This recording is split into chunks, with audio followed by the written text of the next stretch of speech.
I'm a 19-year-old female, and just before I get into the story, I would like to note that the drinking age in England is 18 plus, so I was legal at the time this happened.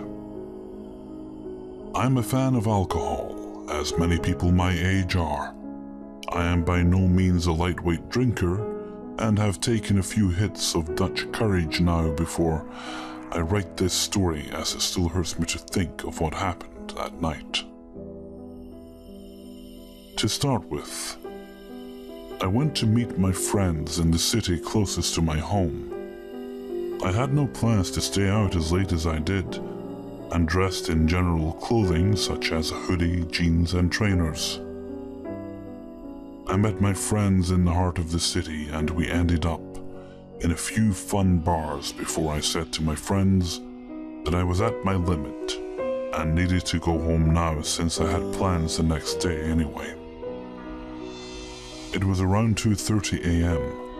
and I got on the bus by myself and headed home. I and everyone else on the bus noticed a pair of Pakistani lads kicking off and making a scene at the back of the bus. It being nothing to do with me, I ignored them and waited till we pulled up at my stop. Before I got off, the few guys who had been making a scene were now stood at the front talking to the driver, and I could clearly hear them asking where a certain supermarket was, far away from where we stopped. Sorry for the lack of details, but I am trying not to give away too much. I listened and heard that this was not their stop, so I walked through them and jumped off the bus, and they jumped off too. Now this was strange, and I noticed straight away, since the shop they had been asking for was literally miles away. Shit, I thought, as I banged on the side of the bus, desperately trying to stop it as it drove away.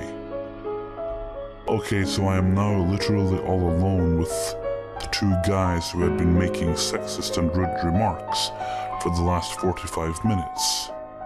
But well, best just try to ignore them and get home as fast as I can. Well, that didn't work at all.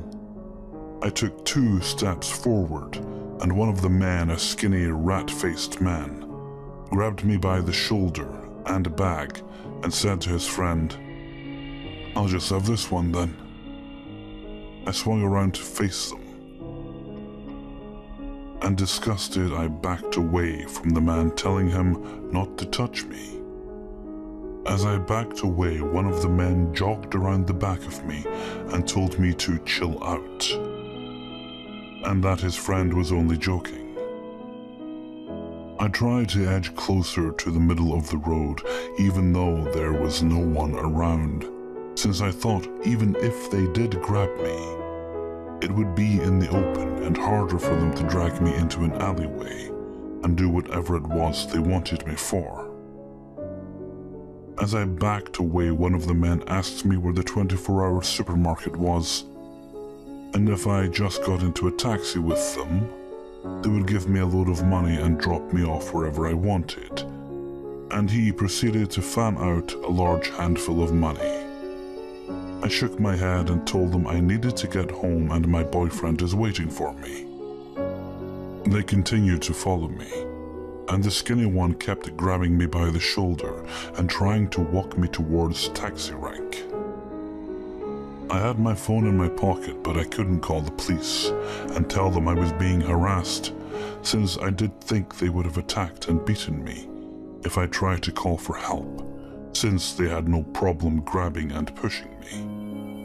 Just as I was summing up if I should run for it or wait for the next bus, a guy around my age came out of the pub across the street, and I ran at him and said, "Hey, I didn't know you were here tonight," greeting him like an old friend, as I had been told to ask people for help if you need it, as there is safety in numbers.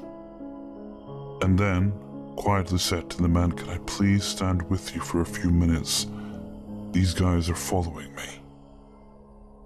At this, my rather drunk hero shouted to my stalkers in a slurred voice, What the fuck you following her for?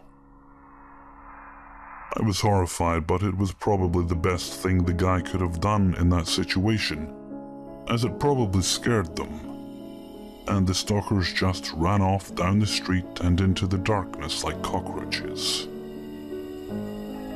I was very lucky. This guy was a really nice guy who was happy to scare off my stalkers and walk me halfway home and chat to me, calming me down while I called my boyfriend and got him to come meet me. But the worst is not over yet. I think what upset me a lot more than being pushed, grabbed and sexually taunted by a group of men was after posting the details of my attack on Facebook the next day. All of my friends told me I should report it to the police. I called the non-emergency line and told the policewoman on the line what had happened. She told me it was my fault. She told me I shouldn't have been out alone at night and that I should have had my mom pick me up from the city. She questioned and questioned what I was doing out at night and that it was my fault I was attacked. I was legal age to drink, although I was not drunk. I was not doing anything illegal, getting the bus home at night. It was not wrong of me to walk home. It was wrong for a woman to be grabbed and taunted and touched when I told my attackers not to touch me, and yet I was told it was my fault. I was told my mom should have picked me up from town because I am a girl, even though I work 2 jobs and rent my own house. I was brought to tears on the phone by a policewoman who was meant to help protect me, but instead told me I was to blame. By the way, I did say this to the policewoman who told me not to be dramatic, and that someone would call in the evening to get a full report. No one called, and even though I called them back asking about my report, they told me to just wait for the call. It still never came, and I have just given up since. I'm sorry for how long this is, but one last thing, girls and guys, never be scared to ask for help if you need it. I had to swallow my pride that night, asking for help, and it probably saved my life. And being attacked is not your fault, no matter what you look like or what you're wearing. I thought that kind of thing doesn't happen to people like me, looking rained on in my baggy clothes, but that night I learned it literally can happen to anyone. Keep safe, people. Oh, and mystery man who saved me, let's meet again. I owe you a drink. Before starting the story, I'll give you a bit of background on me.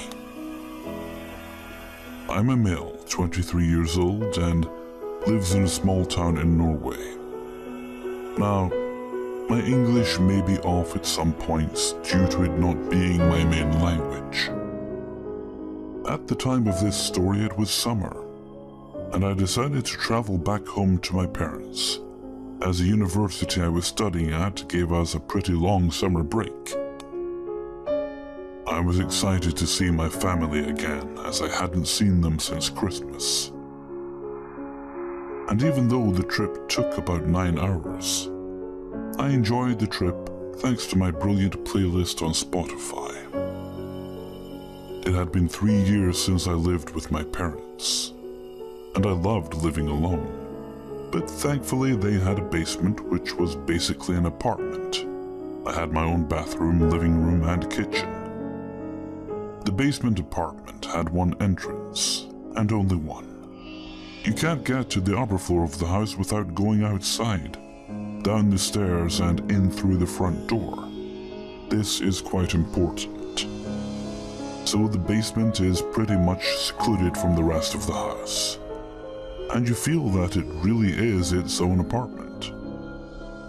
However, I got home, and before I even got through the door, my mom welcomed me and told me that she was happy I managed to get home before she and my dad left for their trip. Shit, I totally forgot. My parents were going to Spain for 2 weeks on vacation with my grandmother. I had nothing against being alone in the house though, and I knew this was the perfect opportunity to invite some friends and host a little party. So the first night went absolutely fine. I slept like a baby, and even woke up early enough to drive my parents to the airport. Wishing them a safe trip, I headed back home after dropping them off. I spent the entire day on the computer playing Counter-Strike with my friends. I had brought my PC from uni, and it was a solid gaming laptop. Now, to understand a little better, I'll explain the layout of the apartment.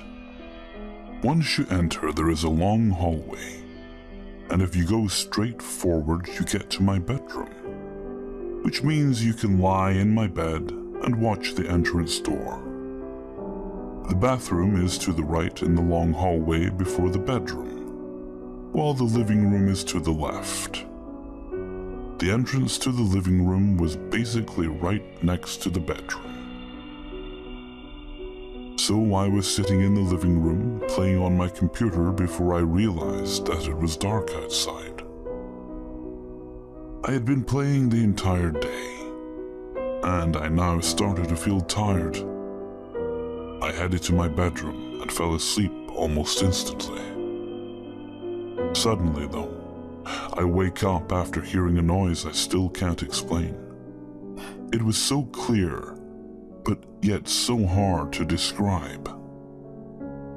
Imagine the sound coming if you hit a light bulb with a needle. It was that clear sound of metal on glass. It sounded like the noise came from my bedroom, right next to my ear, to be honest.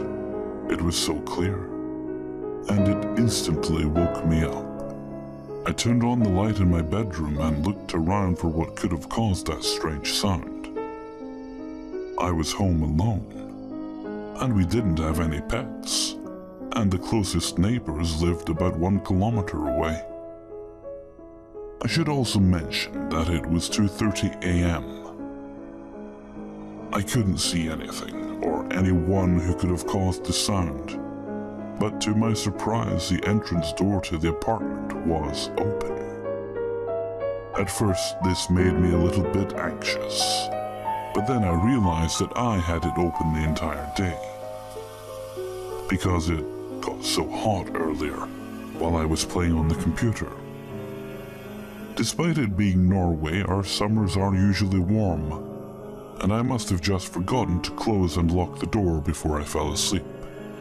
I sighed in relief as I started to walk towards the door to close it before going back to sleep. As I passed the entrance to the living room, my heart almost jumped out of my chest. Just as I passed the living room, music starts playing loudly from inside it. It was so loud I was sure the entire town could hear it. I had my PC hooked up to some speakers, but I never had them turned that loud. And how did the music just randomly start on its own at that exact point? It was a woman that sung opera in a high-pitched tone. I had never heard the song before, and I, for sure, didn't have it in any of my playlists. The title was Secret Garden. To my surprise, the music wasn't being played from Spotify, but from YouTube. What the fuck? How was that possible? Had someone noticed the door, snuck their way past my bedroom, opened my PC, and decided it was a good idea to turn on some opera music on YouTube? I didn't understand anything, but I quickly exited the browser, killing the loud music. I then walked through the long hallway and closed the entrance door. I turned on all the lights and searched every room in the basement. Now, as I'm sure you're aware, I didn't find anyone or anything. I even looked for footprints in the hallway, as it had a white carpet which shows tracks easily. I don't know how to explain this. I can still remember the sound that woke me up so clearly, like soft chimes from metal on glass. I also figured that it couldn't have been some intruder who entered the apartment and decided to use my PC to play some music from YouTube, because the music started just as I walked by the living room, and there was nobody there. And before you comment that someone hacked me or used TeamViewer or something, no. I have worked in IT for 2 years, and I know my way around a computer. I didn't have any viruses or any software installed to let someone external take control of my computer. I've always been a skeptic when it comes to the paranormal, but this experience made me think about it. I am not religious, and I would very much say I'm a man of science. I study psychology, and I am aware of the ways our brain can fool us into thinking we hear or see something that isn't real. But this was nothing like that. The sound that woke me up was so clear, and I was wide awake when I heard the 3 chimes. That I don't really know how to explain the music that suddenly started to blast as I walked past the entrance to the living room. I've never heard or experienced anything like that after that. My mom constantly complains about the light bulbs dying in the basement, even though she just changed them. This only happens in the basement, and I'm sure there is a logical reason, but I dare you to explain my own experience. Before I start this, I just want to say a massive thank you to the guy who wrote in about his abuse with his babysitter. You have given me the courage to do this. It's such a big deal to me, so thank you so much. I think you are so brave. Just want to add a trigger warning for anyone who finds it difficult hearing about sexual abuse. You may just want to click through this story. This story occurs when I was between the ages of 5 to 7. Me and my mum moved in with her girlfriend. Yes, my mother is a lesbian, who we will call Harry, as she has an abnormal amount of body hair. And you gotta have a little bit of funny with this depressing shit. At first, of course, Harry seemed nice and couldn't do enough for both my mum and I. In time, I was told to refer to Harry as my helper mummy, which felt uncomfortable to me, as even before shit got bad, I just never really warmed to her. She was quite a stern, masculine woman. I think children are a pretty good judge of character.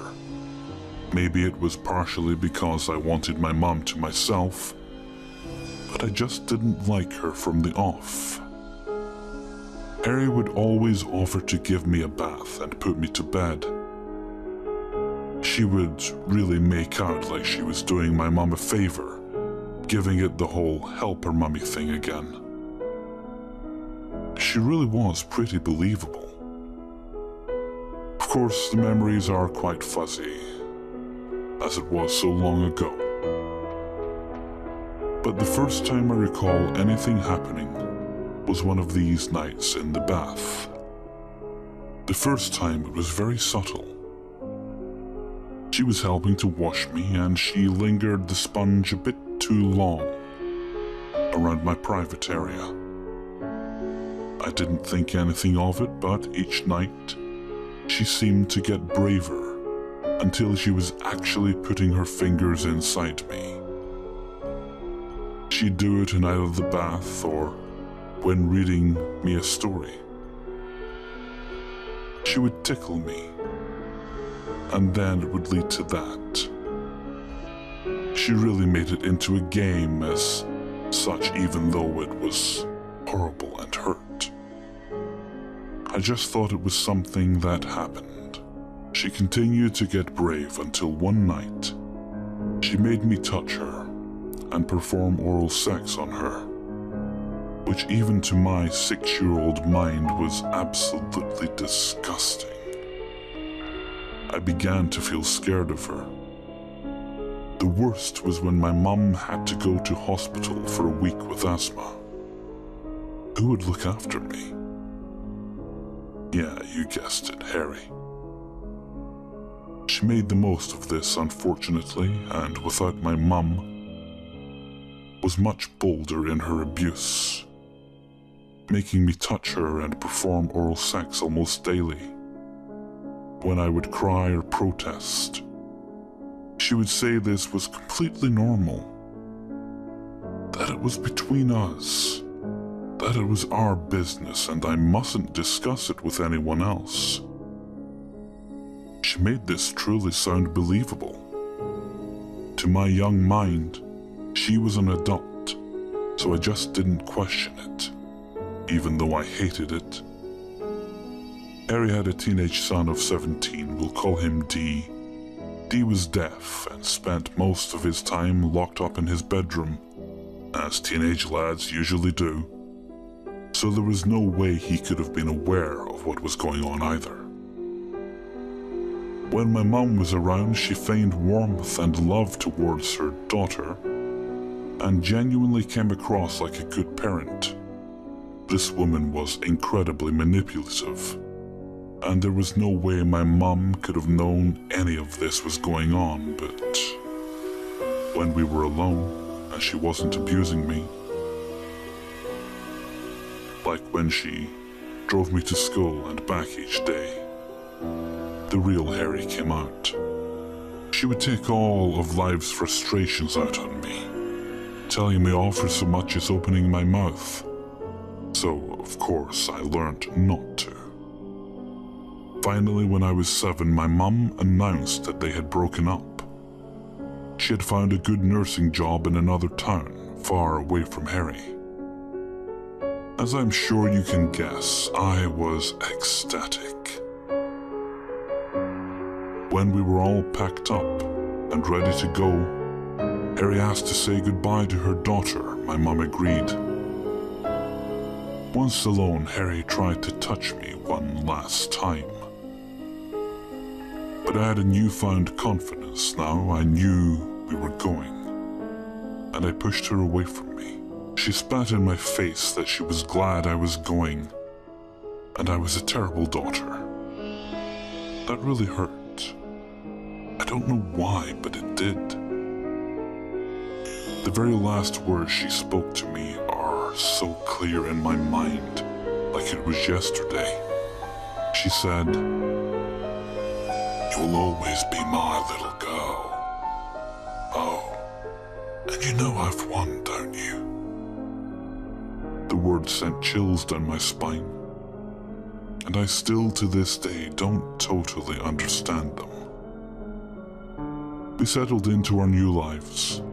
Harry actually sent letters to my mum for a while, always inquiring how I was. This made my stomach churn, even though of course I didn't really know why yet. I actually blocked a lot of this out, but subconsciously, I guess, of course. I knew I had been abused. As a teenager, I was extremely troubled. I self-harmed, had zero confidence, and had an eating disorder. I also dabbled with drugs. All of this was my way of trying to take some control back in my life. It was only after I had had my own 2 children that I started getting flashbacks to the full horror that had occurred. I think it was the love of my own beautiful boys and the horror that somebody would do this to an innocent child. Now I had my own that brought it all back to me. In time, I told my mum what happened. Of course, she blamed herself. But I've never blamed her. I never will. I know some of you may be thinking I should have gone to the police, but this happened 20 odd years ago. What proof would there be now? And I just don't think I could go through all those people judging me and trying to make me out a liar, and having to relive every second of what I went through in that degrading way. I've had pretty bad PTSD because of this, and been on a variety of different medications over the years. I never had counseling, as even though I told people closest to me I had been abused, I couldn't discuss details or anything. This is the first time I've done that. I'd always felt such shame. I'm actually having my first counseling session in the next few weeks. I now feel so much stronger. All in all, I'm happier and healthier now than I have ever been. I have a wonderful boyfriend who I adore and know I will spend the rest of my life with. And I also have a very supportive best friend. So Harry, for your sake, let's never fucking meet again, as I'm not a defenseless little girl anymore. And for your information, if anyone has won, it is most definitely me. So in the late 1990s, me, my mom, my dad, my older sister, and much older brother Rob lived in a small 3-bedroom, 1-story house in the country, in New Jersey. Me and Rob, who is 9 years older than me, shared a bedroom in the back corner of the house. Whenever Rob was alone in the bedroom, however, and this was quite often, as I slept in my parents' room until I was 9 due to being afraid of the dark, he would try communicating with what I refer to as Wicca guardian spirits, using things such as rune stones, tarot cards, Ouija boards, daggers, robes, and more. Funny side story, he was once arrested for having all this shit in the car when he got a speeding ticket. He even claimed to channel some shit known as a ley line, whatever that is. So when he went to college in Y2K, I was 10 years old, having only been sleeping in my own room for a few months, and all alone in the same bedroom that once had my brother. One night, when my dad was passed out snoring in his room, my mom was in the living room on the other side of the house, ready to go to work the midnight shift, and my sister was out at a friend's house for the night. I went to bed on my mother's instructions at around 9:30 p.m. It was a school night, I think, when at around 9:45, before I fell asleep, my door, which was closed all the way and required turning the knob to open, unexpectedly, yet slowly, opened on its own, about a foot wide, and a young woman's face, younger than my mom, said good night. And then, as slowly as it opened, the door shut the same way as it had been before. When I asked everyone, the next morning my mom said she was pulling out of the driveway at the time, as she wanted to hit up a 24-hour store before work. My dad was snoring and neither my brother or sister were home.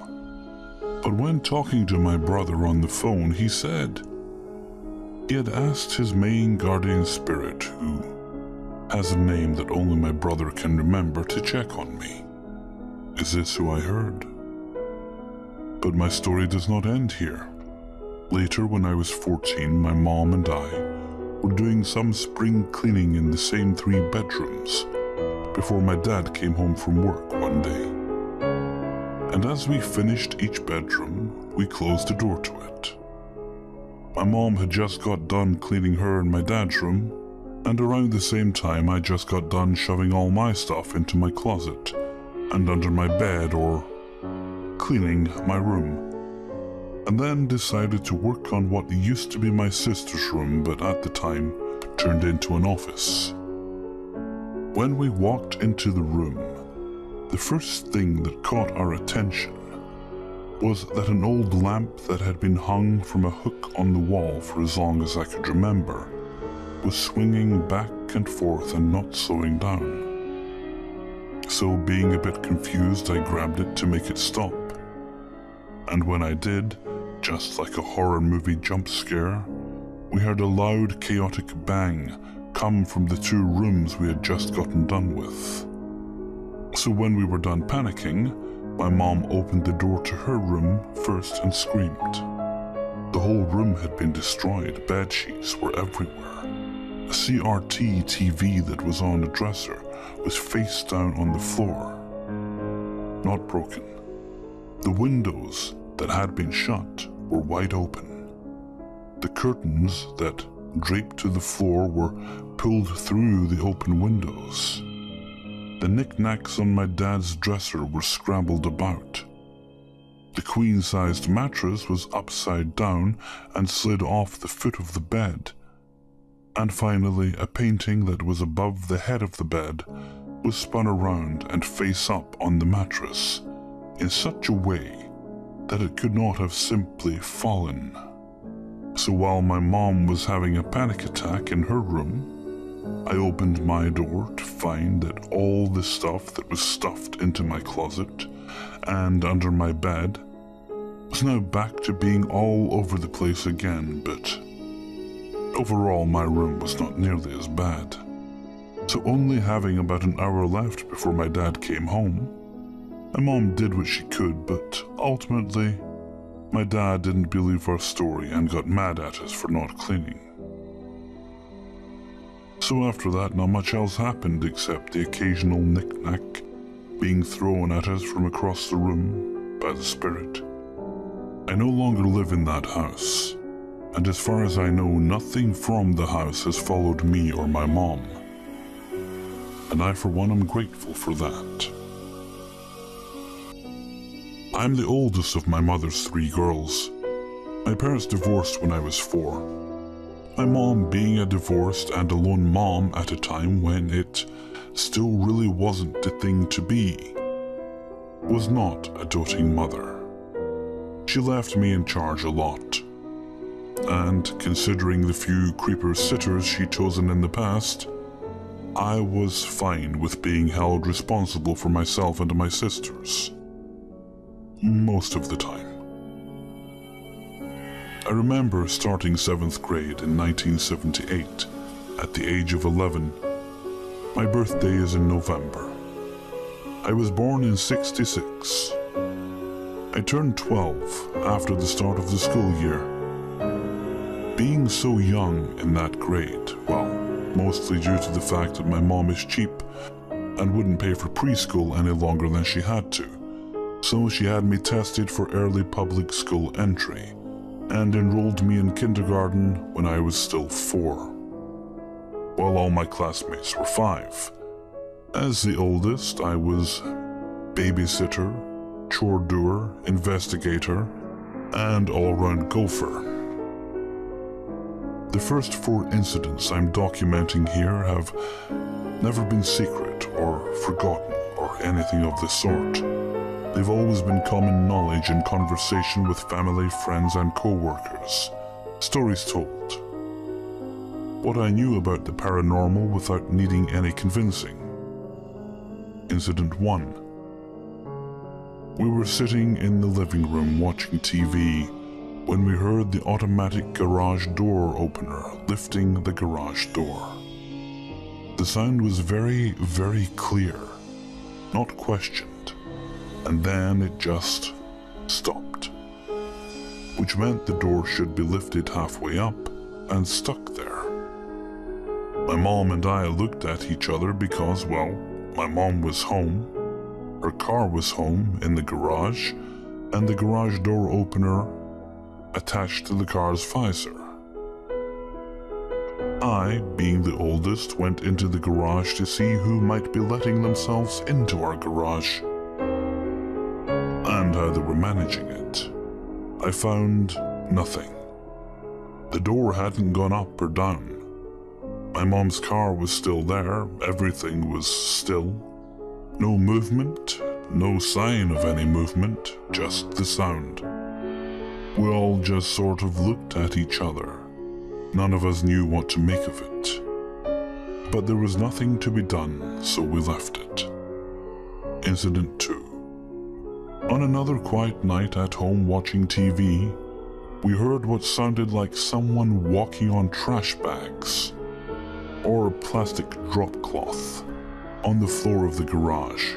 Crunch, crinkle, crunch. I knew I had cleaned that garage from top to bottom and that there was nothing on the floor in there. But I again went to check it out. The garage was clean and clear. There was nothing on the floor and certainly not a bunch of plastic. And there wasn't anyone in there to walk on any plastic anyway. Again, there was just the sound, the noise, and again, there was nothing to be done. So we all just sort of looked at each other and left it alone. Incident 3. The next bit of weirdness happened in the middle of the night. One night that fall. Our house was a split-level ranch home with 3 bedrooms on the upper floor, living room, dining area, and kitchen on the main floor, garage on the entry-level floor, and a rec room with a bedroom and bathroom on the lowest floor. I was sleeping downstairs in the rec room bedroom, at the bottom of one end of the house. Mom was sleeping in her bedroom at the top of the opposite end of the house, and Mom and I both woke to the sound of something hissing or breathing in the air vents. To me, it just sounded like an extremely long exhale. To my mom, it sounded like an animal taking its last breath. Now, I have no idea how the hell my mom knows what it sounds like when an animal takes its last breath, but those were her words exactly. The next day, Mom hired someone to check and clear the vents. If they found anything, she never did tell me. Incident 4. What's always stood out in my mind as the capper that convinced us all is the glass dining table breaking, and my mom deciding to have our house blessed, which means this was totally a big deal and not just me. Now, after telling my mom I was going to write about this and getting more of the details from her, I realized there was much more to the story. I'll start with what I remembered, and then I will fill in what my mom remembered. I remember having just turned 12, and my mom allowing 2 girls from school to sleep over. She let me, my younger sister, and my 2 friends sleep on the pull-out hide-a-bed in the living room. What stands out the most was being woken from a dead sleep, sitting up with a start, and wondering what the hell just happened. My mom came running down the stairs yelling, "What was that?" My friends and my sister woke up slowly, and we all got out of the bed and traveled to the dining room to see what happened. I remember all of us just staring down at the floor with looks of awe and bewilderment on our faces. We had this dining room table, about 5 feet long and inch-thick tempered glass. The glass so thick it looked green. I'm sure you know the type. Anyway, the glass from the dining table was lying on the floor, shattered into 1,000 pieces, but still in the shape of a perfect rectangle, as if it had been lifted high and dropped straight to the floor next to the base. The base, which was solid, U-shaped, and had thick stabilizers at the bottom, was still standing upright, like the glass had been lifted up, lifted over beside it, and then left to drop straight down. The crash is what woke us, except for my mom, who said she woke because she knew what was going to happen. Recently, my mom told me that she woke at 3 minutes to midnight, and she just knew something was going to happen. Before it even happened, she said she was sitting up in bed, saying, "Oh no," to herself. And then she heard it and ran down the stairs past us in the living room to where the glass was. My mom revealed that there was more she hadn't told us girls because she said, "I didn't want to frighten you kids." What my mom knew that we didn't know was glass had been breaking around the house for a while. One night we came home from Bible study and she found her kerosene-style electric lantern on the floor, broken. She'd always kept the lantern on a parson's table at her bedside, and yet had come home to find it busted on the floor beside the parson's table. Mom recalled juice glasses breaking also. On another occasion, she'd sat one of those thick glass casserole dishes on our kitchen counter, turned to get something from the fridge, and turned back around when it fell crashing to the kitchen floor. In my mom's words, "If I had sat it on the edge, it would have fallen right away, not just crashed to the floor minutes later." While preparing to write about our experiences, I called my mom to see if she had taken any pictures of the broken table, if she applied for a claim from the homeowner's insurance. My mom called me back and said no, I didn't take any pictures. I didn't have a cell phone back in the day.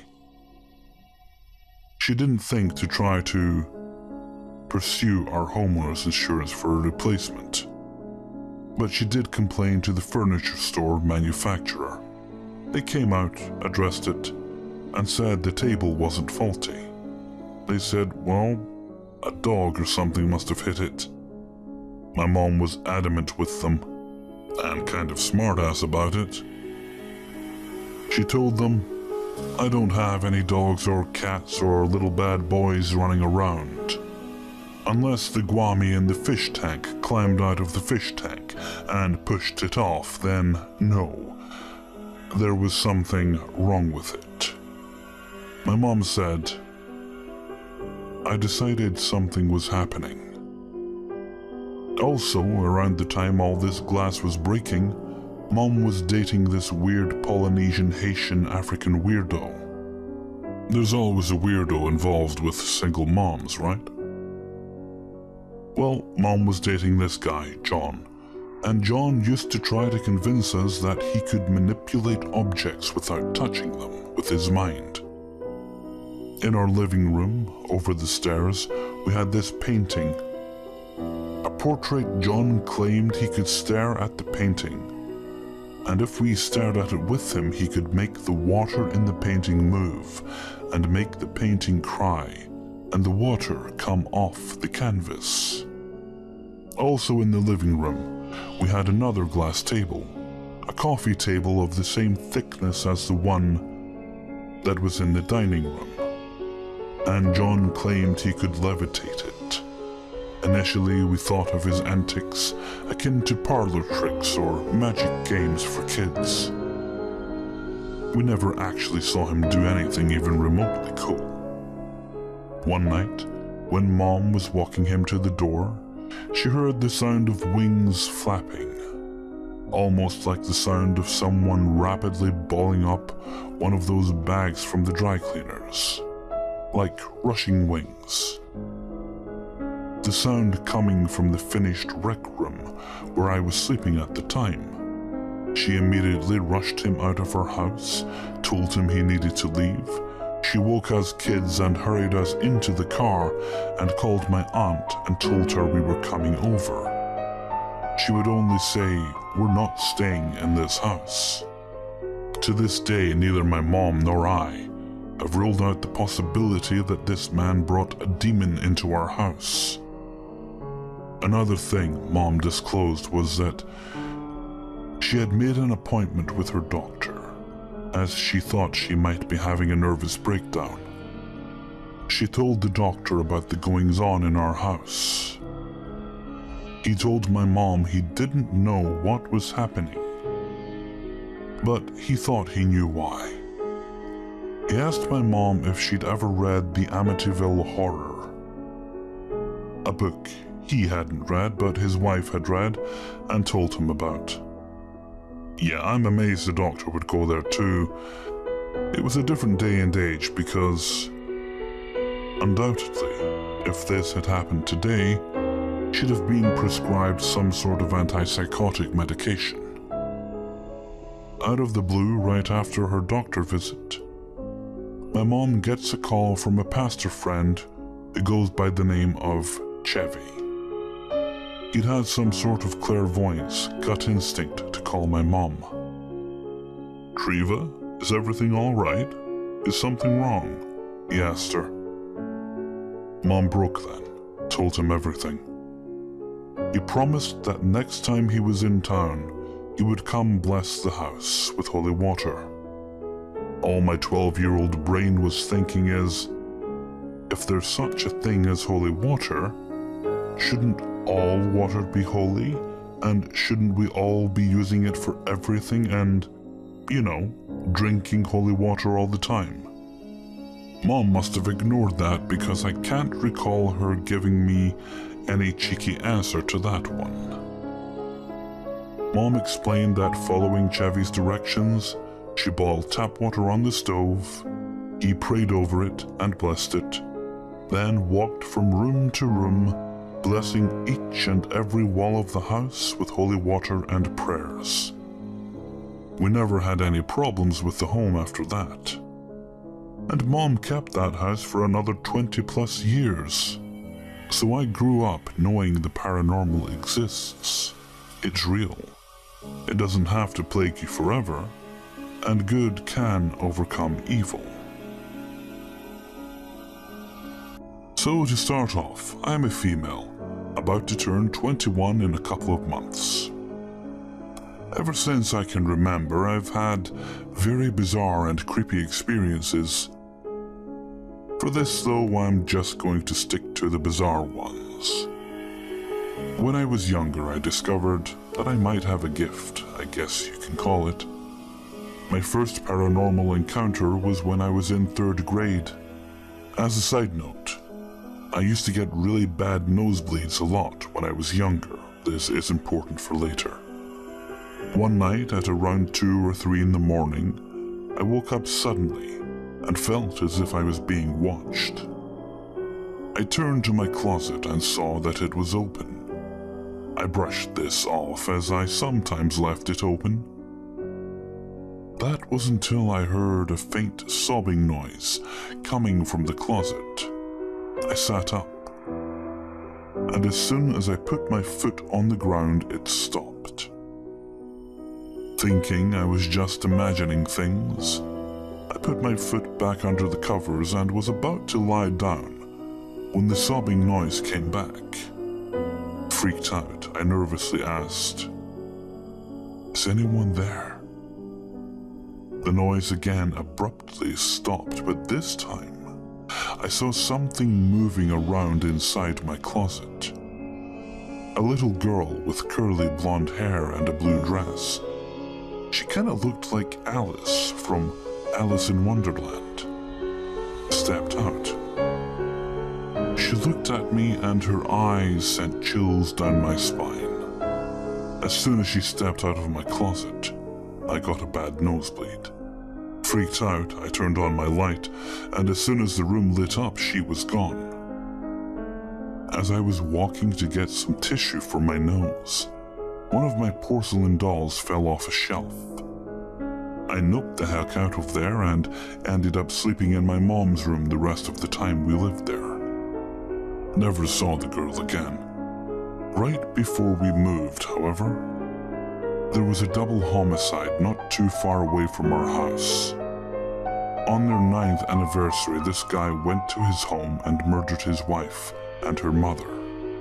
While I was in my PE class a couple months after the murders, I felt someone staring at me. I turned to the house and saw an old woman standing in one of the windows.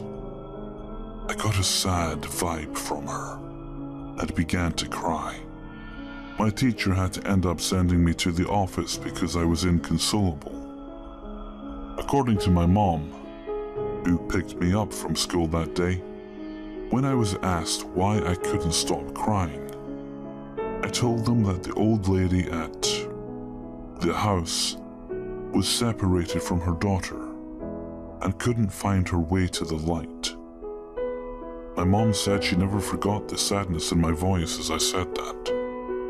One of the most unforgettable experiences that I've had is pretty sad. Back in May 2011, I had constant dreams of someone dying in a car accident. It was always the same dream. At the end of the week and the last day, I had the nightmares. My long-distance boyfriend appeared in one of the dreams. We were sitting together on a bench, looking out at the ocean. He turned to me and took one of my hands in his. He smiled, and the words he said to me will forever be in my memories. He said, "I love you so much, my kitten. Please do not be sad, but I need to go. I'll always be watching you." He kissed my forehead, and with that I woke up sobbing. Our mutual friend called me the next day and broke the news to me. My boyfriend was on his way up to see me when his car collided head-on with a semi. He died on impact. While the majority of my encounters have been friendly or peaceful, I will never forget the evil beings that I've encountered. The first time I encountered something evil was when I was about to turn 16. Every night I would wake up at 3 in the morning for no reason, and every time I felt like there was something malicious in the room with me. I never opened my eyes during these encounters, because most of the time I would just be half asleep and just go back to bed. But one day, right as the clock struck 3, I ended up waking up and needing some water. As soon as I opened my eyes, there was a demonic growl from the corner of the room. I froze and just stared at the ceiling, too terrified to look into that corner of the room. That was the first and only time I've actually heard something in my room. The second and last malevolent encounter I had was exactly 1 year ago. While me and a couple of friends were at school late at night, we began talking about the rumors of the school being haunted. My friends got the brilliant idea of taunting the supposed ghost. When one of them yelled out, "Quit being a puss and show yourself," my heart dropped. A strong feeling of dread overcame me. I didn't say anything and just walked home without saying a word to them. I've never been back to that school. I refuse to even go down the same street because screw that mess. I know that these don't sound believable, but they are true encounters that I've had. Call me crazy or what have you, but this gift runs in my family. And I've been able to talk to my relatives about it and hear their stories.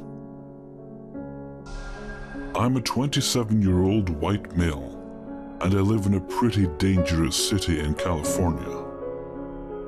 So this story begins with me getting into a heated argument with my wife, which resulted in me going out to the bar in an attempt to drink off some of my relationship-induced stress. Since this was a spur-of-the-moment decision, I obviously didn't come prepared with extra spending money. So I had to use some of the rent money I had in my pocket to pay for my drinks. God knows what else I bought that night because I ended up spending much more than I should have. I only had $30 left from a $100 bill. I just needed to get another $100 from the ATM, which was located a few blocks from my house, because it was already 1 a.m. at this point, and the rent was due later that day. Now, there are always homeless people and thug-looking characters everywhere at all hours of the day and night around this area. So I'm used to seeing that sort of thing and don't get overly nervous about it.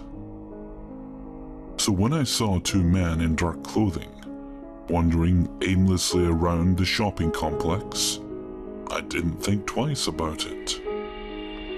I proceeded to withdraw $100 from the machine and put it in my pocket and wait for my receipt. When I suddenly felt a person's arm quickly wrap around my neck, getting me into a headlock from behind. My initial reaction was like, this is not a funny prank. But somehow I knew it wasn't a joke immediately after having that thought. There were two black males, and the one who had me in a headlock started poking a knife into my spine and whispering in my ear, "Don't be stupid, man. Just be cool and we won't hurt you." While the other guy stepped in front of me and began shoving his hands into all my pockets and pulling everything out. For some added context to my situation, I have two toddlers at home with my wife, ages 2 and 3 years old. I am not financially well off. I need this rent money. Or else we could all become homeless, but something tells me that they won't care to hear about my sob story. So anyways, the man who was rifling through my pockets takes out my phone and pack of cigarettes and wallet, searches through my wallet and takes the $30 out, then puts the wallet back in my pocket. I'm really hoping that he assumes that's all the money I have and will leave me alone now. But then he begins to reach his hand into the pocket with my $550 in it. I start to panic, and I know that I need to come up with a way to escape with my money. And I'm frantically trying to think of the solution. Luckily, I tend to perform very well under pressure, so just then, I realize that I can feel that the man who has me in a chokehold has loosened his grip. So I take that opportunity to suddenly jerk my body out of the headlock with a spinning motion and jump away from him as quickly as humanly possible. As I did this, I saw that I had startled him with my unexpected maneuver. But not enough, because he immediately tried to lunge at me with his knife. He swung the knife upwards from his side, like he was going to uppercut the blade into my goddamn stomach. It missed me, thankfully, but just barely. The blade literally went up the inside of my shirt and ripped it open as I fell backwards trying to avoid it. I landed on my hands and butt. I sprang up to my feet faster than I ever would have thought possible and started running for a neighborhood of houses. I smoke cigarettes, so usually simply running across the street has me gasping for air. But because of the adrenaline rush I was experiencing, I felt nothing. I'm starting to get a good distance away from them, so I come up with the idea to run through every house's front lawn, close enough to the front doors, so that I can quickly knock or pound on each door in an attempt to alert somebody. I look behind me after running past and pounding on about 4 doors, and sure enough, they are still trying to keep up. I begin feeling an overwhelming determination and confidence that I will escape no matter what. My boys need their father to make it home to them, and no pieces of shit scumbags are going to deprive them of getting just that. That feeling overpowered my fears of possibly dying or being hurt, so I wasn't feeling frightened at all at this point, just determined. I suddenly realize I'm 1 block away from the highway patrol station in my town, so I book it in that direction. The distance between me and the muggers stays consistent, until I make it to the highway patrol station's front doors. When I look back down the street to see the men running in the opposite direction.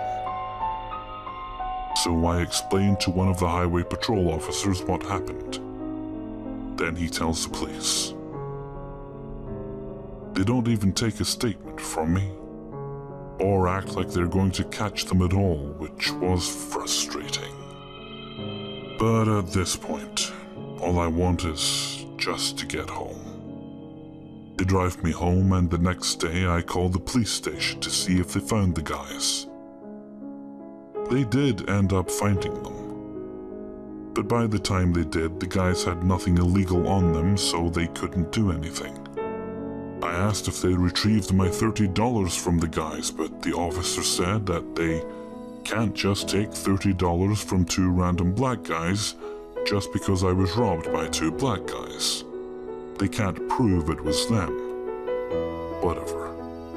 So the muggers got away scot-free, and I walked away with a valuable lesson to never walk around late at night, especially not to an ATM machine at 1 in the damn AM.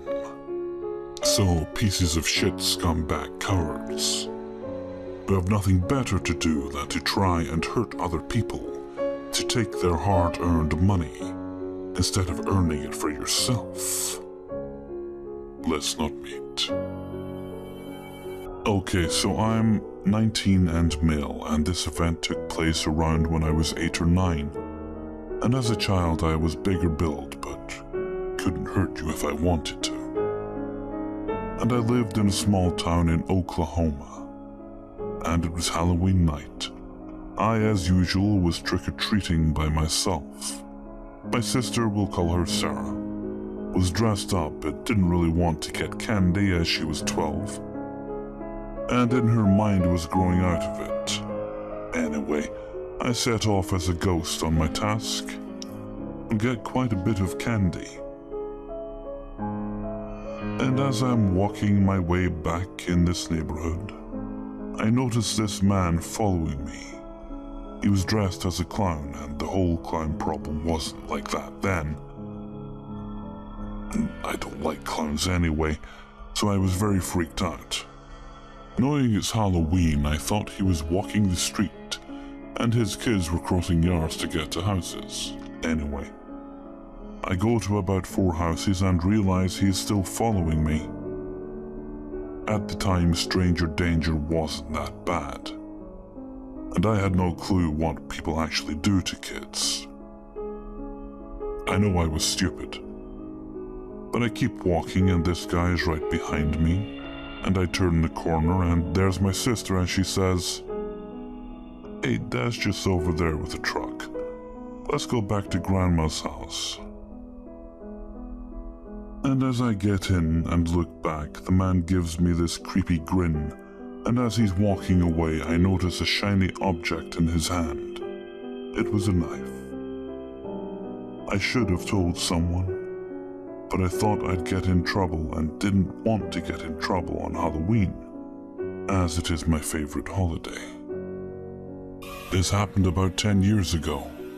I used to live in a house with my parents that we converted to an upstairs and downstairs apartment type of deal. I worked nights and was a very light sleeper.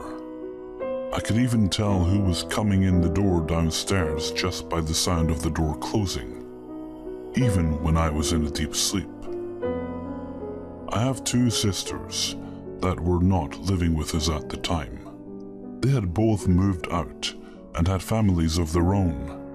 My oldest sister had 2 sons who were as big as full-grown adults when they were in grade school. My younger sister also had 2 boys. Her oldest son is severely handicapped.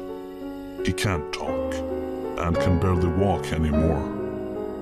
But he was able to climb the stairs at the time of this story. Her youngest son was a newborn.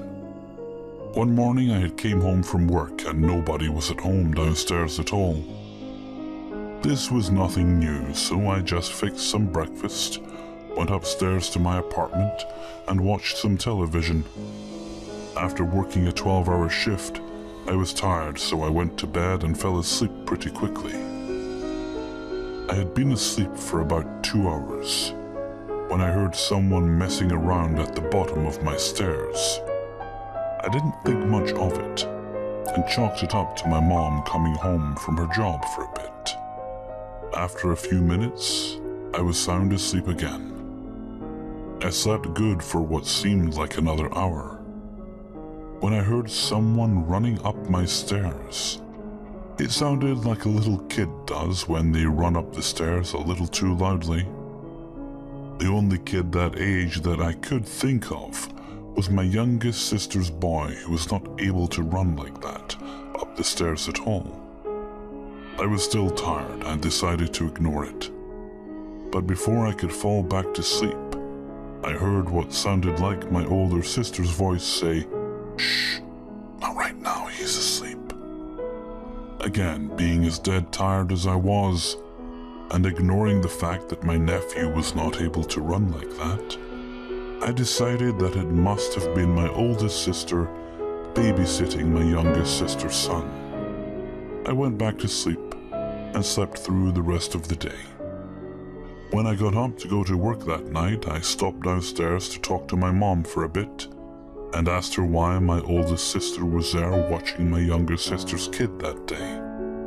My mom had told me that she had come home about an hour after I did and was the only one in the house that day besides me. My mother was a heavy-set woman who was in her mid-50s and was not in very good health anymore. She never could make it up my stairway at all, let alone sound like a little kid running up them.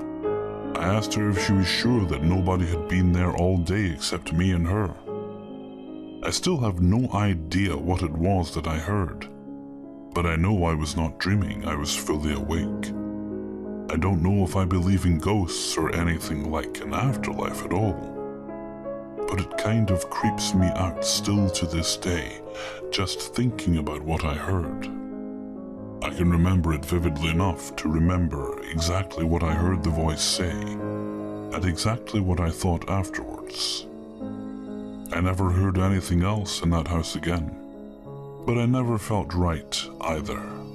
I was never scared, and I never felt threatened or anything like that. Just felt weird. Most of the time when I didn't think about it, it never even crossed my mind, but if I was talking to a friend about that day or just sitting by myself, quietly watching television or reading, it would seem like I was almost expecting something like that to happen again. It never did. I moved out of that house about 5 years ago, without ever having anything like that happen to me since. I will never forget it, and when I think about that voice, it still sends shivers down my spine. So my boyfriend used to be a real jogging nut. Would jog multiple times a day for miles. He loved it. He used to live in not the safest town.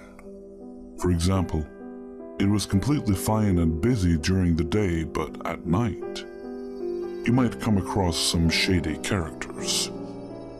My boyfriend and an old friend of his were jogging at night in a park that he used to live down the street from. It's a very nice sized park and also very beautiful. Has a nice shaped pond and stream in it that people fished in during the day. The parks in my own town are all closed at sunset, but sometimes that goes ignored. My boyfriend and his friend had been jogging for a little while, I'd say at least 2 to 3 miles, so they were starting to get a little tired. I believe they were just about finishing their jog when a man approached them. Now, I apologize that I can't describe what the man looks like, but my boyfriend told me he was wearing a hoodie and had a dog with him, a pit bull. I also can't tell you exactly what this man said to my boyfriend, but basically, he was trying to rob them. My boyfriend had this bag that he runs with, and this guy demanded it. My boyfriend, a little scared, refused and slowly backed away from this guy, trying to keep the situation as calm as he can. My boyfriend and his friend tried to get away from the guy. They outnumbered him, but they didn't want to challenge him with his dog there. Especially since my boyfriend was already nervous of pit bulls from past experiences. All of a sudden, the man released the dog and told it to go get them. They took off running in different directions, but the dog focused on my boyfriend. He ran as fast as he could with the dog in hot pursuit. Now keep in mind, my boyfriend had already been jogging prior to this, so he was really using all of his strength to keep himself going. And having a powerful dog chasing you is a big enough motivation to haul ass. He heard the dog getting real close to him. He headed straight for the part of the pond where the land on both sides were close enough to jump to, but would hopefully slow the dog down a little bit. The dog was right behind him when my boyfriend took his hoodie and held it over the dog's head to keep it from biting him. Doing this caused my boyfriend to fall and roll. He sprung up and leaped across the water, landing not so gracefully on his side. This was all done in one motion. Thankfully, the dog didn't attempt to leap over the water, but was still determined to please his owner and get my boyfriend.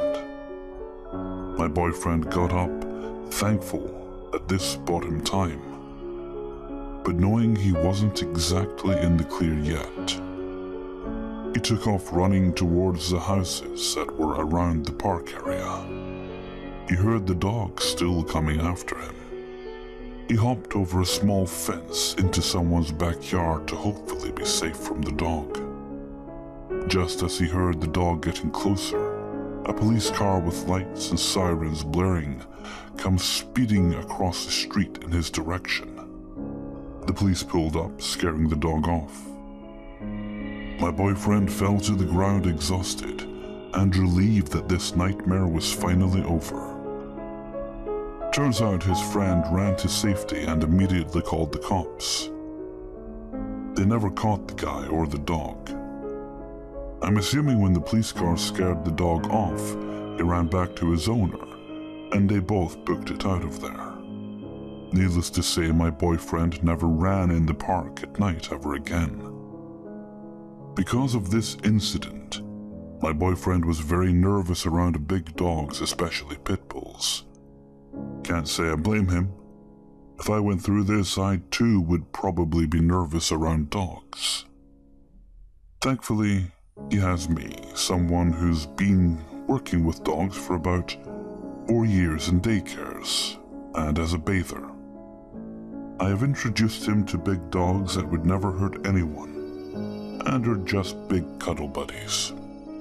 My neighbor has a pit bull that's an absolute sweetheart and loves to run around with our Chihuahua off-leash in our front yards. My boyfriend has grown to enjoy big dogs, but is still nervous when it comes to pit bulls. It's a work in progress. So to the guy who uses his big dog as a weapon, adding to the reputation that pit bulls are bad, let's never meet.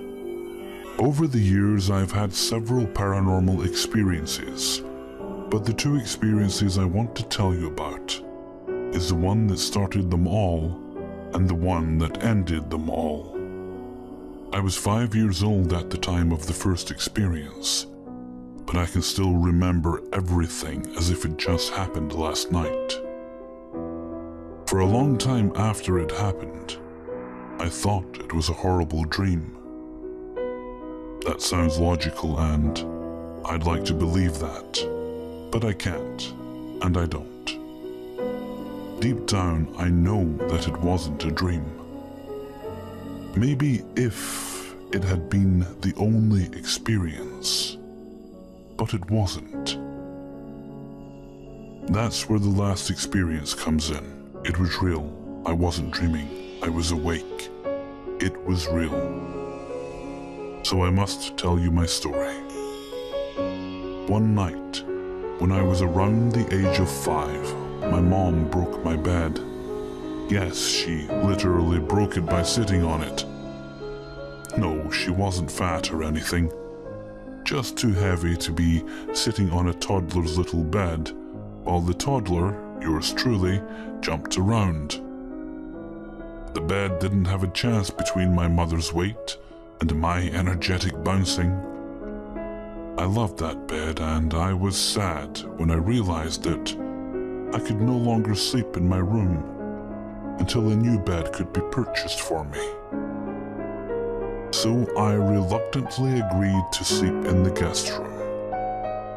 The guest room was at the end of the hall, but it was right next to the room my sister and I shared, so I wasn't scared to sleep in there. I slept on a couch that was parallel with the wall of my old bedroom. I used to knock on the wall at night, but my sister would knock from the other side. Sometimes we would whisper to each other before falling asleep. I was kind of proud to be sleeping in a room all by myself, and I slept in there for a solid week without anything happening. I remember the weather was sort of hot on the night of my first nightmarish experience. My mom didn't want me to catch a cold, but she didn't want me to overheat. So she put me in these warm pajamas that had footies and told me I didn't have to sleep with a blanket that night. I grabbed my favorite blue bunny and hopped up onto the couch and did my normal 5-year-old routine of talking to my bunny before bed. I always had trouble going to sleep right away, and tonight was no different. I stared out the window from the couch and tried to look out onto the street. Of course, there was nothing to see, but I remember the moon was particularly bright that night, and I was content to stare at the window and hope that something would happen. Then, something did happen. This is going to sound insane, but I kid you not. I saw something that made me smile at first. There was a bed in that guest room, and the footboard and the bed's post ended right after the window. So, it covered the window a bit, but you could still see out the window. Well, on top of the bedpost, which was a sort of ball-shaped brass sphere, something suddenly appeared. A broom. I'm being totally honest, it was a broom. It was a small animated broom and it was sweeping. If you've ever seen Fantasia, then you might know what I'm talking about. Only this broom had no color. It was just the silhouette, so it appeared black to me. But there it was, right on top of that bedpost, and it was sweeping. I wasn't afraid at all. I don't know why. Maybe because I was only 5, so I thought that it had come to visit me or something. Perhaps I wasn't frightened because it was only a tiny broom, and who is scared of a tiny broom? Certainly not a brave 5-year-old who was big enough to sleep in the guest room by herself. I remember almost feeling happy that it was there. Very odd, yes. But this was only the beginning. After watching the little sweeping broom for a long time, I saw something out of the corner of my eye to my right. When I turned my head, I saw this floating rug. It was very much like the flying carpet from Aladdin. It, like the little magic broom, did not have color. Yet, I knew what it was from its silhouette. It seemed to fly around the room in a playful manner, and although I thought it was funny like the broom, I didn't like it as much. The rug started flying in weird, jagged motions. Something felt off to me at this point. I remember looking back to the bedpost and seeing that the broom was now gone. Poof, vanished. When I turned to look at the rug, it was now gone. I remember wishing that I had decided to sleep with a blanket. I wanted to crawl under it and not see any more strange things. I went to grab my blue bunny, and that's when I discovered that I couldn't move, not a muscle. I couldn't move my legs, arms, and I couldn't close my eyes. I started to scream, but then I found that I couldn't make any noise. I was frozen. That's when they started to appear. I don't know what they were, but I remember thinking that they must be monkeys. They were right next to the couch, and they were passing in front of it. They were black, hunched over figures, and there were so many of them. They would sort of lope in front of the couch and then disappear. I still think they looked like monkeys from the way they moved and the way their hunched over bodies looked, but I don't know. All I know is that they terrified me. Imagine having hundreds of black monkeys walking by your couch and then disappearing into thin air right in front of you. It was awful because I couldn't move and I couldn't close my eyes. They just kept loping by, and I remember thinking one of them would turn its head and look at me and then maybe kill me. I could see myself sweating heavily, but I couldn't reach up to wipe the sweat from my brow. I just wanted everything to stop and let me go to sleep. I just wanted my blue bunny and a blanket to cover my head with. Then, just as quickly as it started, it stopped. Everything stopped. I could move my body now. I remember pushing myself back into the couch and sort of turning on my side. I was going to get up and run to the safety of my parents' room, but then I saw it. Like the monkeys or whatever they were, it appeared right next to the couch. It was an eye. Yes, an eye. It was huge, and it was sort of yellowish green. Unlike everything else I had seen that night, this eye was glowing and colorful. I wanted to cry. It started moving closer, and I started to cry then. I found that I could close my eyes, and that's exactly what I did. I was too scared to run because the eye was right by the couch. But I closed my eyes and pressed my blue bunny tightly to me and cried silently. I could feel it watching me. I felt disgusting, like I was on display and this thing could just see right through me. I felt like it was evil and didn't like me at all. After a while of closing my eyes, I peeked out to see if it was still there. It was. It was hovering right next to the couch, almost touching me, and I felt this energy that overwhelmed me. It was like it was trying to touch me. I closed my eyes again. I didn't open them again until that feeling of energy started to slowly dissipate. After a while, I didn't feel it at all, and when I opened my eyes, everything was back to normal. No broom, no rug, no monkeys, no eye. Fast forward to when I'm 18. And I'm now sleeping in a bedroom down in our basement. It was about 5 o'clock in the evening, and I had been napping. I remember waking up and staring at my ceiling while thinking, That's when I felt that familiar energy. It's so overwhelming. It's as if you're being hit with lightning or something. That's what I felt. Then I saw it. Something black was forming on my ceiling. It was like a black cloud blob thing.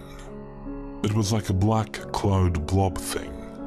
I was horrified, but by this time, I had had several paranormal experiences, so I was a bit more prepared.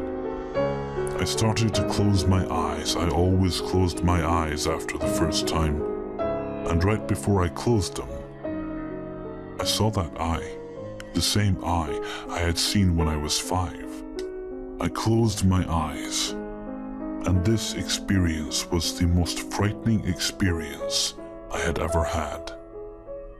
I felt like someone had taken a baseball bat and knocked me in the head with it. I felt dizzy. I felt pain in my head, and I felt this weird, shocking energy throughout my entire body. I am a Christian, so I believe in God. I also believe that there are good angels and demons.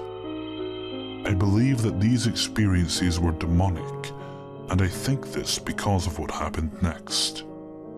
After the first experience, I told my mom about it years later, and she told me to pray to God the next time it happened. There's a verse in the Bible that reads, "Greater is he that is in you than he that is in the world."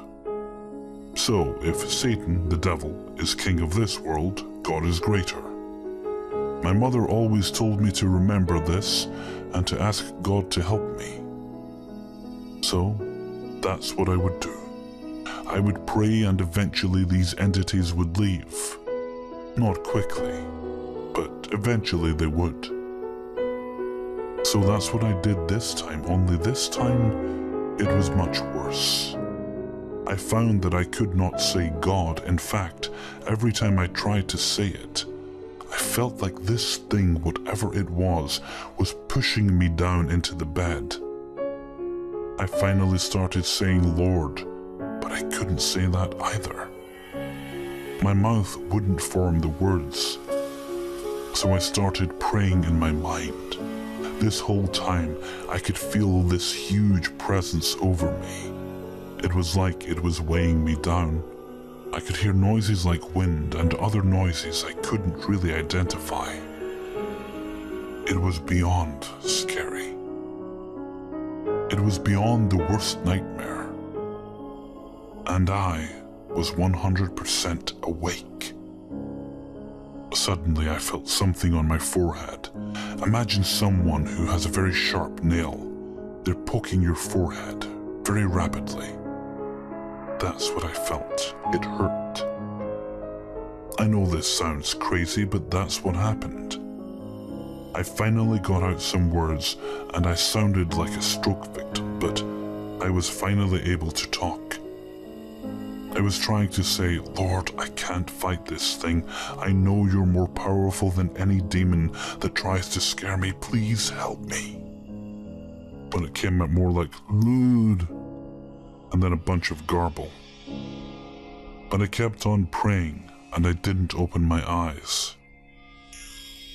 I felt like this thing was touching my forehead in an attempt to get me to open my eyes, but I don't obey demons.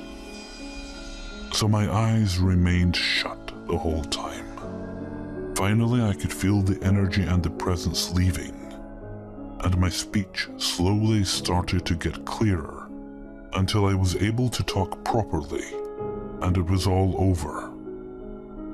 That was the last time that anything happened to me.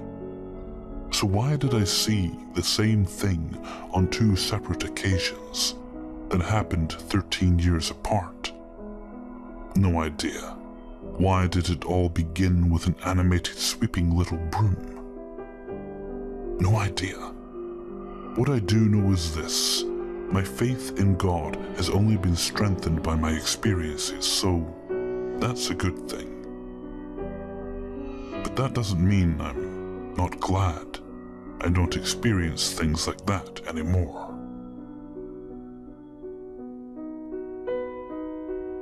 At the time of this story, I was 10 years old and lived with my family in England. To give a bit of background, our house was a standalone, new-built, 4-bedroom townhouse that my family moved into just before I was born.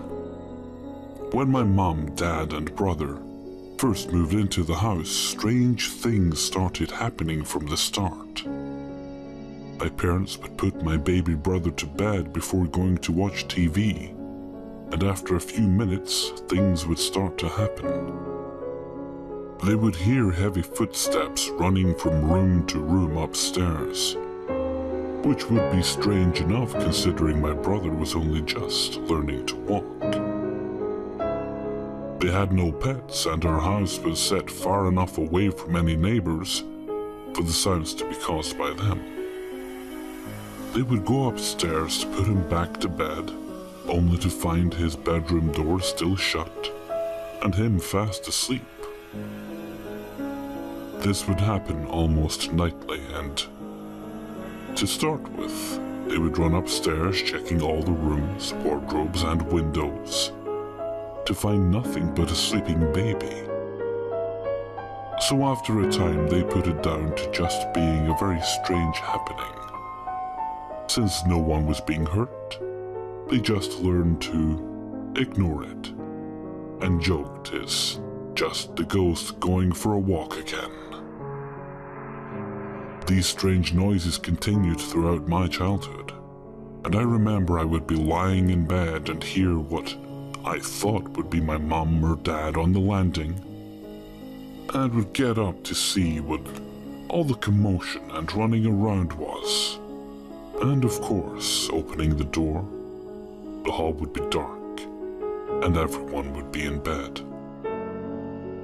I think the most disturbing part was the hallway was always freezing cold when this happened, and I would run back into my room and hide under my covers and try to fall back asleep. As I grew up, I would find things would move around by themselves. I could be playing in my bedroom, go to the bathroom, or get something I had left in another part of the house. And when I went back into my room, my toys would be stacked up in strange ways or moved across the floor. I know my brother wasn't doing this, since that was the first thing I thought as well. He was being mean and had done this to upset me. So I would go running after him, only to find either he was not in the house at all, or was wrapped up in some computer game, and there was no way he could have moved and neatly stacked up my toys in the few seconds it would take me to run into another room and back again. Strange, right? Well, the one experience I cannot explain away was one day my brother and I were alone in the house, him now being around 16, and myself about 10 years old. We were allowed to stay in the house alone during the summer while my parents were working. We sat in the lounge watching terrible daytime TV and having lunch, when suddenly we both heard a very, very loud bang coming from my parents' bedroom, which was right above us.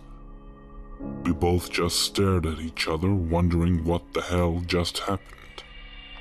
And before we could speak, we heard heavy footsteps stamping across upstairs. Shit, we thought. Someone has broken in and we're all going to die. Obviously, that was what we thought had happened. We both jumped up from the sofa, and my brother, trying to be a protective big brother, runs into the kitchen and grabs a knife, like that's going to do much if there is someone in the house, but, oh well, he tried. We can still hear someone upstairs stomping around and banging into things, so we both gather at the bottom of the stairs, and my brother calls out, "Whoever's up there, you've got 10 seconds to get the fuck out of the house. before I come the fuck up there myself. There were a few moments of silence before the footsteps picked up again. We could hear them running down the hall, getting louder and louder before nothing. No bang, no door closing, nothing. My brother stared at me, confused, and we listened for a couple more minutes before we decided to go check it out. There was no one upstairs. We both went up and checked all the rooms, cupboards, and the attic has a lock on the outside, and that was still bolted shut. There was nothing there. The thing that haunts me, though, is that all the windows were shut and locked from the inside. There was no way someone could have got into the house, made all the noise we both heard, and then got out again without opening a window or leaving through the front door, which was still locked, and at the bottom of the stairs where me and my brother had been standing. We have since moved from there, but me and my brother sometimes talk about this, and still have no idea what happened that day. I am certain that house was haunted. I did a little digging years later, and found out that the land the houses in our estate were built on used to be a coal mine that was shut down because it collapsed years ago, killing 7 men inside, and another 2 who tried to dig them out. I don't know what to think of this, but I'm glad I don't live there anymore. Lots of other weird things happened in that house, but this story was the one that I just can't explain. For a little background, I'm a 28-year-old male in Colorado, and I enjoy listening to these true scary stories on YouTube, and it's giving me more than a bit of paranoia, and definitely more of an awareness of my surroundings. But I never expected to have my own story. It happened the weekend before Halloween of 2015, as all the haunted houses were advertising all over town. And even though I'm not really a haunted house person, as they don't scare me, my girlfriend's little brothers wanted to go, and they were bringing a friend. And her not wanting to be stuck in line, listening to them be teenagers, alone, asked me to keep her company. The night went on as usual, waiting for her brothers to get ready and only calling us to pick them up about an hour and a half before all the haunted houses closed.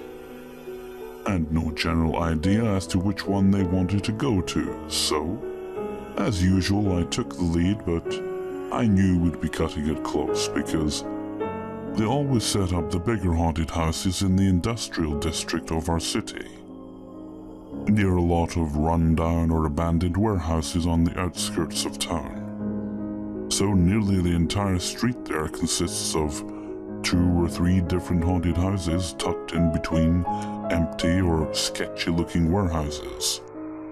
And parking is always a nightmare. And I'm sorry if I spend too much time on the layout of this place, but it comes into play later.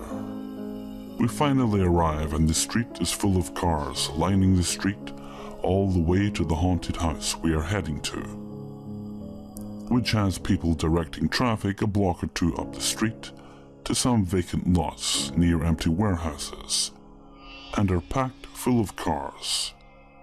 We were lucky someone was leaving, so they directed us in and we parked and headed for the closest haunted house. Now, I wasn't surprised at all to see that there was a massive line which took us almost an hour to get through. And we were one of the last groups to go through, and I can tell you it really wasn't worth the wait. So after we make it out, we were all talking about how it went, and who we thought actually got scared, all the while heading for the exit. Surprised to see just how empty the place seemed now, and just a few people standing around helping close the place up, and that's when things took a creepy turn. I was the first out of the gate to the sidewalk, and there was a guy walking at a good pace who looked to be headed right for us. He didn't seem immediately creepy, which looking back is even more worrying. He looked to be in his mid to late 30s with a shaggy beard, and just looking down as he walked. It wasn't immediately apparent he was heading into the haunted house area, as it was closing, but he stopped as he was going to pass us and turned pretty sharply in our direction. And as I moved to get out of his way, he turned directly to face me. And I mean he was facing me within inches and looking at me with an emotionless face, but kind of like he was sizing me up, or like he'd never saw another human and stared curiously. This more than awkward moment seemed like it lasted a lifetime, but was more like 30 seconds. But that was more than long enough. So I said, "Excuse us," and stepped past him, while me and my girlfriend's brother exchanged confused glances, and the rest of the group caught up in conversation behind us, totally missed the entire thing. Also for reference, I'm not huge, but I'm a big guy. I'm just over 6 feet tall, pretty muscular, and about 200 pounds. And I've been told I look somewhat menacing, so people usually make an effort to get out of my way. So I thought it even more strange that this happened, but looking for a rational and less suspicious reason, I came to the assumption that maybe he works here and is just messing with us, and we continue up the block, looking behind us and talking about the weird guy and how strange that was, but also how it's more creepy because there was no longer any cars parked on the street, and the street lamps were few and far between, so the dimly lit walk back was scarier than the haunted house, and feeling like we were being watched, but figured it was just nerves. The only cars in the lot now is ours and 2 others, which wasn't odd because we knew we were almost the last to leave. And just as we make it to the car and are getting in, my girlfriend's face goes white as she says, "Everyone get in, now," urging her brothers and their friend to get in immediately. Not knowing what was happening, I looked in the direction she was looking, which was out of my window, and my heart began pounding as I saw the weird guy, still no expression, speed walking right towards us. I always carry a knife on me, and I reached for it and prepared for the worst, but her brothers finally got in, and we sped away down the block. And I know what you're thinking. What if he went to the haunted house, saw it was closed, and was coming back to his car? But he'd already walked past them, and once we drove away, he just stopped and stared at us as we drove away. I'm grateful I had my knife, but even more so that I didn't have to use it. I don't know what he wanted, but I'm glad we didn't find out.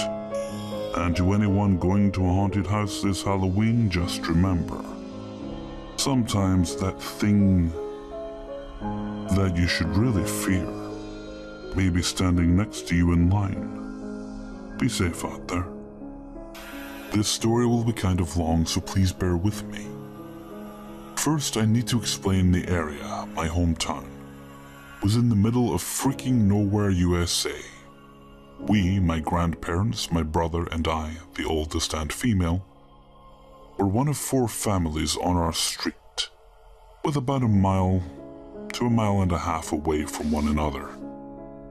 The area around us was all farmland or dense woodland.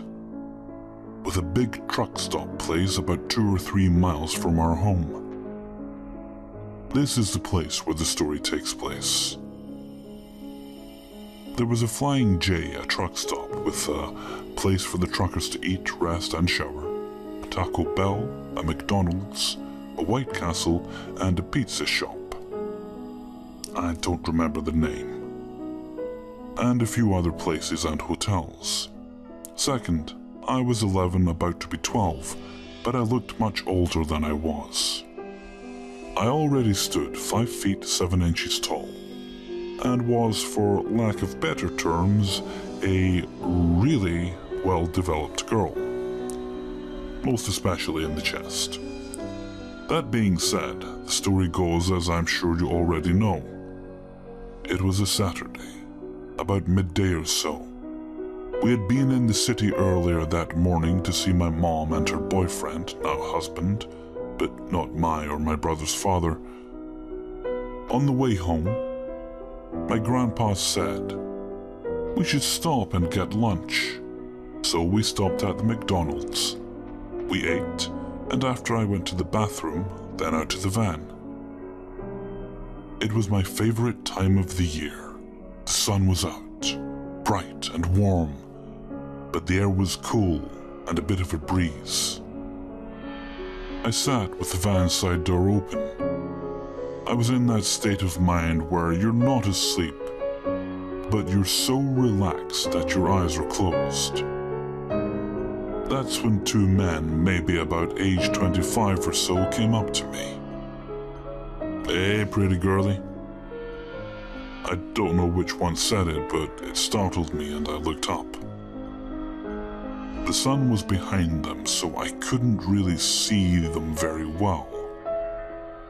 But I could tell they were young and weren't your typical creeper-looking guys. "Hello," I replied. Okay, I was completely stupid as a child. I mean, like I grew up under a rock on a farm with old folks kind of stupid. That being said, I didn't see a problem with them talking to me. Well, not at first. "Say, could you tell us how to get to 123 4th Street? We're trying to get to a party." Again, I'm not sure which one was talking to me. Being young and not knowing my way around well, my grandpa said I cared more for the ride than the drive. I simply tried being nice. "Oh, I'm not really sure how to get there, but when my grandparents come out, you can ask them. The back roads can be a bit confusing, to be honest." "Well, yeah, I bet. Are you from around here, pretty thing?" This is where I began to try to end the conversation. Even as naive as I was, I knew it was not okay for a grown man to say what, more how, he was saying to me. "Yes, we live down the road away. I'm sorry I can't help you guys." I tried to close the door to the van. One of the men stopped it. "Do you like to party, girlie?" he asked and reached out for me. He took a piece of my hair between his fingers. "I think you should come party with us. I think we would like to have a pretty thing like you around." I pulled away from him a bit. I really don't like being touched, and his advances were making me shut down. "No," I said weakly. "No, I don't like to party," was all I could get to come out of my mouth. "I don't think we asked, girlie." My heart sank. I was on the verge of tears. The man who had his hand in my hair grabbed my wrist and started to pull me out of the van. It was then that my grandfather came out of the McDonald's. Now let me just explain who my grandfather is. This badass son of a bitch has been there, done that. He was in the Vietnam War. He raced stock cars, think NASCAR, only like podunk. He worked for 40 years before and after his time in Vietnam in a steel factory smelter. And God knows what else. This man was more like a giant walking muscle. And the man holding my wrist just became public enemy number 1. They never saw him coming. He hit the man that never touched me so hard it broke his cheekbone and nose at the same time. He then grabbed the man that had touched me and broke his arm and pulled it out of the socket, all in the same motion. "Go inside. Tell your grandma to have them call the cops," my grandpa said to me. I did as I was told. It was the first time I had seen my grandfather hurt anyone or anything. He was so calm it scared the hell out of me. I told my grandmother, and she had the McDonald's employees call the police. The police talked to my grandpa, then to me. I heard one of the police say something about, like, "They should never have messed with his granddaughter," and how there's nothing they could do to Bob, my grandfather. After that, the police said we could go home and told my grandfather that they would let him know if anything comes up. I don't know what that meant, and to be honest, I don't think I want to know. Well, that's my story. It used to bother me that this happened. I have a lot more stories if this one is liked. I have a lot to do with my grandfather. He and I were close, so he's in like 80% of them. One day at my school, a girl in my maths class who I didn't really take notice of started talking to me out of the blue. When she sat near me, when we were on computers in one of my maths lessons. I can't remember exactly what we were talking about as it was a good few months ago. Anyway, I wasn't weirded out at the time as she seemed like a nice girl. Later that night she started messaging me on Instagram, asking me things like what's your favorite band and what's your favorite color. When I answered these questions, she'd always reply saying me too. I thought it was quite cool having someone who I had quite a bit in common to talk to. In fact, I gave her my address in case she wanted to hang out. You might be expecting me to say that she came to my door wielding a chainsaw or something. But no, she never came to my house. The next week she was messaging me again. We were having a normal conversation about things at school, when she suddenly sends me a picture saying, "I kinda like you," meaning I'm madly in love with you. This surprised me as I had barely even known this girl for a week, and now she was saying she's madly in love with me. Things got weird from there as the next night she was messaging me again. She said to wait a minute while she went to the toilet, and then received several texts saying, then my name followed by "I want you." When I asked what the hell was going on, she blamed it on her sister. I didn't believe her. A few days later, I told her I was going to dye my hair purple, to which she said she was too. Weird. She also asked me what type of girls I liked, and asked me out again. At this point, I had told my friend about everything. Oh, and I didn't go out with her. Fast forward a while, and I was getting sick of her whining and creepiness, especially when she started talking crap about my good friend behind his back. I told her that was enough, and said that I would never love her no matter what she did. She then had a huge rant and told me she had cut herself and general rubbish to try and make me feel sorry for her. I wasn't stupid enough to make her think she'd made me like her. From then onward, I constantly saw her watching and following me around school. This stopped quite quickly, as I told her to stop being creepy. She said she was going to her lesson, which I knew was a load of bull. Since then, she stopped watching me, or at least I think, and now hates me. What a weird encounter.